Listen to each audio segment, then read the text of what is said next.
हरे कृष्ण। आप सभी का श्री ईशोपनिषद के आज के सत्र में स्वागत है। आज हम पढ़ने जा रहे हैं मंत्र 8। सपर्यागा शुक्रम अकायम अवर्णम अस्नाविरम शुद्धम अपापिधम कवि मनीषी परिभू स्वयंभू याथा तथ्यत अर्थान व्यधात शाश्वतीभ्य समाभयः। स वह व्यक्ति पर्यगात वास्तव में जानना चाहिए, शुक्रम शक्तिमान सर्वशक्तिमान, अकायम अदेहधारी अदेहधारी, अवर्णम अनिंद्य अस्नाविरम नसों से रहित शिराओं से रहित, शुद्धम पूतिरोधी, अपाप विद्धम रोग निरोधी, कवि सर्वज्ञ, मनीषी दार्शनिक, परिभू सबसे बड़ा, स्वयंभू आत्मनिर्भर आत्माराम, याथा तथ्यत के अनुसार, अर्थान इच्छित, व्यदधात पुरस्कार देता है, शाश्वतीभ्य अनादि समाभ्य काल से। अनुवाद: ऐसे पुरुष को सही सही जानना चाहिए कि वे सबसे महान पूर्ण पुरुषोत्तम भगवान कौन हैं, जो अदेहधारी सर्वज्ञ अनिंद्य शिराओं से विहीन, शुद्ध, शिराओं मतलब नसों, शिराओं से विहीन, शुद्ध, अदूषित, आत्मनिर्भर दार्शनिक हैं और जो अनादिकाल से हर एक की इच्छा पूर्ति कर रहे हैं। तात्पर्य: जगत गुरु श्रील प्रभुपाद जी के द्वारा। जगत गुरु श्रील प्रभुपाद जी की जय। यह पूर्ण पुरुषोत्तम भगवान के दिव्य एवं शाश्वत स्वरूप का वर्णन है। परमेश्वर रूप विहीन निराकार नहीं है, उनका अपना ही दिव्य रूप है जो इस भौतिक जगत के रूपों से तनिक भी मेल नहीं खाता। इस जगत के जीवों के रूप भौतिक प्रकृति में बद्ध हैं और वे एक भौतिक यंत्र मशीन के समान कार्य करते हैं। भौतिक शरीर की संरचना रक्त वाहिनियों इत्यादि के साथ एक यांत्रिक बनावट होती है, लेकिन परमेश्वर के दिव्य शरीर में शिराओं जैसा कुछ नहीं होता। यहाँ यह स्पष्ट कहा गया है कि वे अदेहधारी हैं, जिसका अर्थ यह है कि उनके शरीर तथा आत्मा में कोई अंतर नहीं है, ना ही वे प्रकृति के नियमों के अनुसार शरीर ग्रहण करने के लिए बाध्य होते हैं जैसा कि हम होते हैं।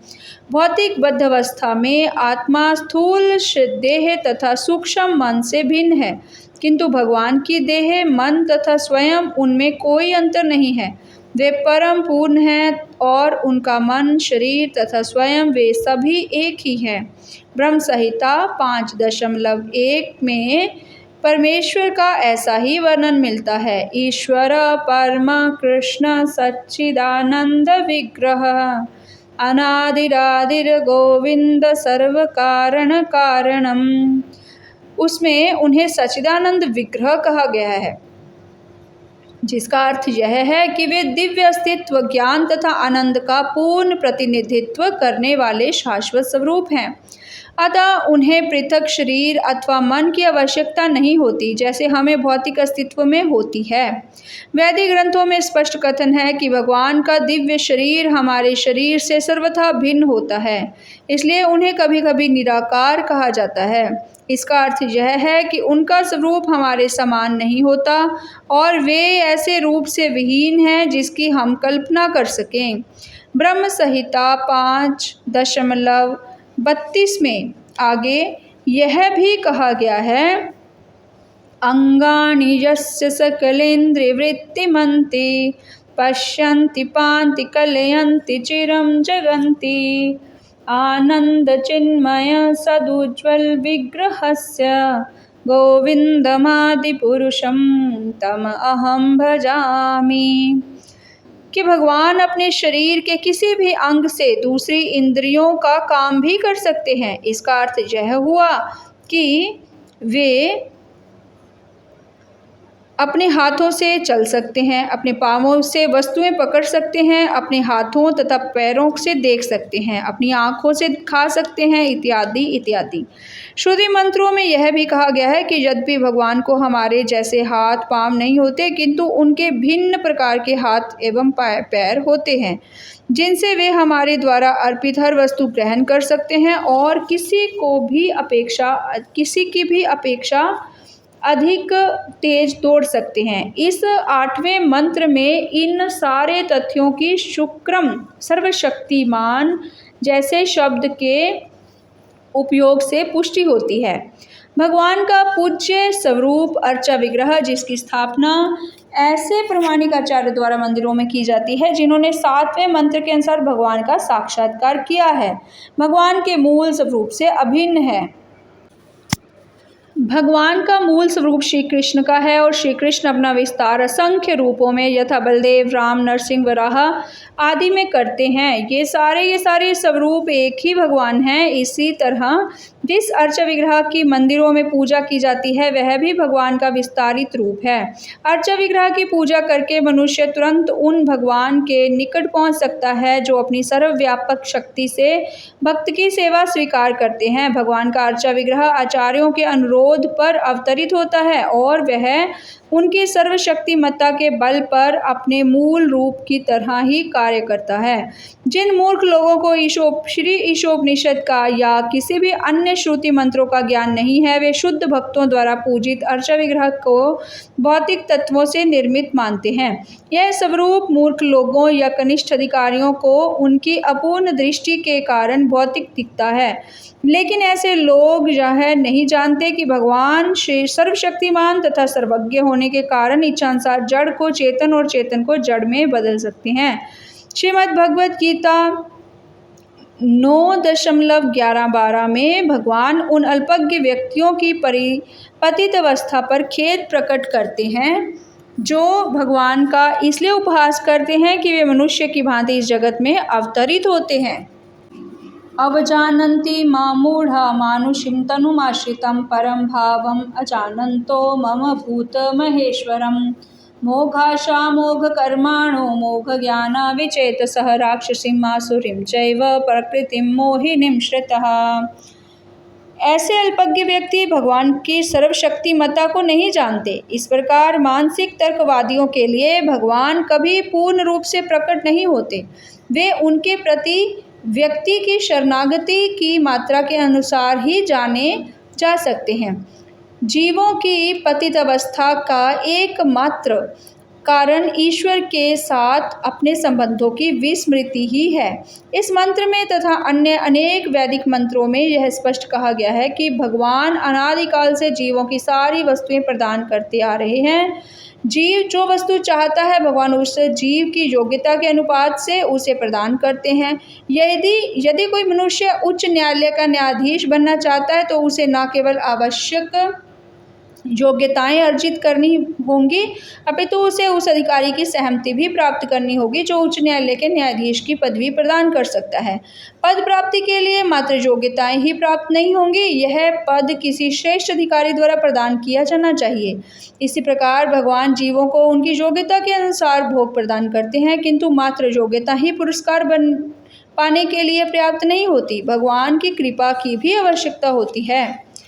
सामान्यतया जीव यह नहीं जानता कि भगवान से क्या मांगा जाए या उनसे किस पद के लिए याचना की जाए, किंतु जब जीव को अपनी वैधानिक स्थिति का पता चल जाता है तो वह याचना करता है कि उसे भगवान अपनी दिव्य संगति के लिए स्वीकार करें, जिससे वह उनकी दिव्य प्रेममय सेवा कर सके। दुर्भाग्यवश सारे जीव भौतिक प्रकृति के वशीभूत होकर अनेक अन्य वस्तुएं मांगते हैं। उनकी इस मनोवृत्ति का वर्णन भगवद गीता 2.41 में बिखरी या विभक्त बुद्धि के रूप में किया गया है।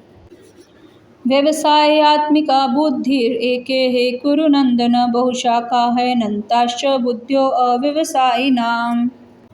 आध्यात्मिक बुद्धि एक है, लेकिन दुन्यवी बुद्धि विविध प्रकार की है। श्रीमद् भागवतम 7वां स्कंद 5वां अध्याय 30-31 श्लोक में कहा गया है कि जो लोग बहिरंगा शक्ति के क्षणिक सौंदर्य से मोहित हो जाते हैं वे जीवन के असली उद्देश्य को भूल जाते हैं, जो कि भगवत धाम वापिस जाना होता है।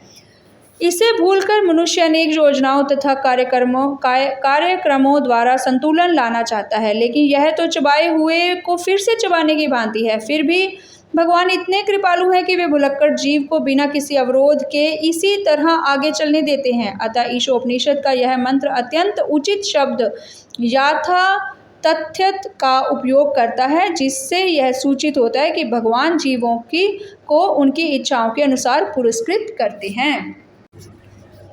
यदि कोई जीव नरक जाना चाहता है तो भगवान बिना रोक टोक के उसे ऐसा करने देते हैं, और यदि वह घर वापस जाना चाहता है अर्थात भगवत धाम वापस जाना चाहता है तो वे उसकी सहायता करते हैं। यहाँ पर ईश्वर को परिभू अर्थात सबसे बड़े कहे गए हैं। कोई भी उनसे बड़ा या उनके बराबर नहीं है। अन्य जीवों को भिक्षुक रूप में बताया गया है, जो भगवान से वस्तुओं की भीख मांगते हैं। भगवान जीवों को उनकी इच्छित वस्तुएं प्रदान करते हैं। जीव यदि शक्ति में भगवान के समान होते अथवा यदि वे सर्वशक्तिमान तथा सर्वज्ञ होते तो भगवान के समक्ष याचना करने का, यहाँ तक कि तथाकथित मुक्ति मांगने का भी प्रश्न न उठता। वास्तविक मुक्ति का अर्थ है भगवत धाम को वापिस जाना। निर्विशेषवादी द्वारा परिकल्पित मुक्ति मात्र कपोल कल्पना है, और इंद्र तृप्ति के लिए याचना तो तब तक चलती रहेगी जब तक याचक को अपनी आध्यात्मिक तथा वैधानिक स्थिति की अनुभूति न हो जाए। केवल परमेश्वर ही आत्मनिर्भर है। 5000 वर्ष पूर्व जब भगवान कृष्ण इस पृथ्वी पर प्रकट हुए तो उन्होंने अपने विभिन्न कार्यकलापों द्वारा भगवान की पूर्ण अभिव्यक्ति प्रदर्शित की। अपनी बाल्यावस्था में उन्होंने अघासुर, बकासुर, शक्टासुर जैसे अनेक शक्तिशाली असुरों का वध किया, और किसी बाहरी प्रयास से उनमें इतनी शक्ति आ जाने का प्रश्न ही नहीं उठता। उन्होंने भारोत्तोलन का कोई अभ्यास किए बिना ही गोवर्धन पर्वत उठा लिया। मतलब जो वेट लिफ्टिंग की बात कर रहे हैं, वेट लिफ्टिंग नहीं की भगवान ने। उन्होंने किसी सामाजिक बंधन तथा निंदा का विचार किए बिना गोपियों के साथ रास रचाई। यद्यपि गोपियां उनके पास काम भाव से पहुंची, तथापि गोपियां तथा कृष्ण के संबंध की पूजा चैतन्य महाप्रभु तक ने की ही, जो कठोर सन्यासी थे तथा अनुशासन के नियमों के कट्टर पालक थे। शीर्षोपनिषद में भी इस बात की पुष्टि करने के लिए कि भगवान सदैव शुद्ध और अदूषित हैं, उन्हें शुद्धम अर्थात शुद्ध तथा अपाप विद्धम अर्थात पापों से मुक्त करने वाले कहकर वर्णित किया गया है। वे इस दृष्टि से शुद्ध हैं कि यदि कोई अशुद्ध वस्तु भी उनका स्पर्श कर ले तो वह शुद्ध हो जाती है। अपाप विद्धम शब्द उनके संसर्ग की शक्ति को बताने वाला है, जैसा कि श्रीमद् भगवद गीता 9वें अध्याय का 30वां और 31वें श्लोक में कहा गया है। अपि चेत सुदुराचार भजते माम अनन्य भाग साधुरेव समन्तव्य सम्यक व्यवस्थित हि सह क्षिप्रं भवति धर्मात्मा शाश्वत शांतिम निगच्छति कौन्तेय प्रतिजानीहि नामे भक्त प्रणश्यति। भक्त प्रारंभ में सुदुराचार अर्थात उत्तम आचार से रहित प्रतीत हो सकता है, लेकिन उसे शुद्ध मानना होगा क्योंकि वह सही मार्ग पर है। यह भगवान की संगति की अपाप विद्धम प्रकृति के कारण है। भगवान अपाप विद्धम इसलिए भी हैं क्योंकि पाप उन्हें छू भी नहीं सकता। यदि वे इस तरह के कार्य भी करें जो पापपूर्ण प्रतीत होता हो तो भी ऐसे कर्म शुभ होते हैं, क्योंकि पाप द्वारा उनके प्रभावित होने का प्रश्न ही नहीं उठता, क्योंकि वे सभी परिस्थितियों में शुद्धम अर्थात सर्वाधिक शुद्ध हैं। अतएव उनकी तुलना बहुधा सूर्य से की जाती है। सूर्य पृथ्वी के अनेक अस्पर्श स्थानों में आर्द्रता निकाल लेता है, फिर भी वह शुद्ध बना रहता है। निस्संदेह वह अपनी कीटाणुनाशक शक्ति से दुर्गंध वाली वस्तुओं को शुद्ध कर देता है। यदि सूर्य, जो कि भौतिक वस्तु है, इतना शक्तिमान हो सकता है तो हम सर्वशक्तिमान भगवान की शुद्ध करने की शक्ति की कल्पना भी नहीं कर सकते। हरे कृष्ण हरे कृष्ण कृष्ण कृष्ण हरे हरे, हरे राम राम राम हरे हरे, हरे कृष्ण कृष्ण कृष्ण हरे हरे, हरे राम राम राम हरे हरे, हरे कृष्ण कृष्ण कृष्ण हरे हरे, हरे राम राम राम हरे हरे, हरे कृष्ण।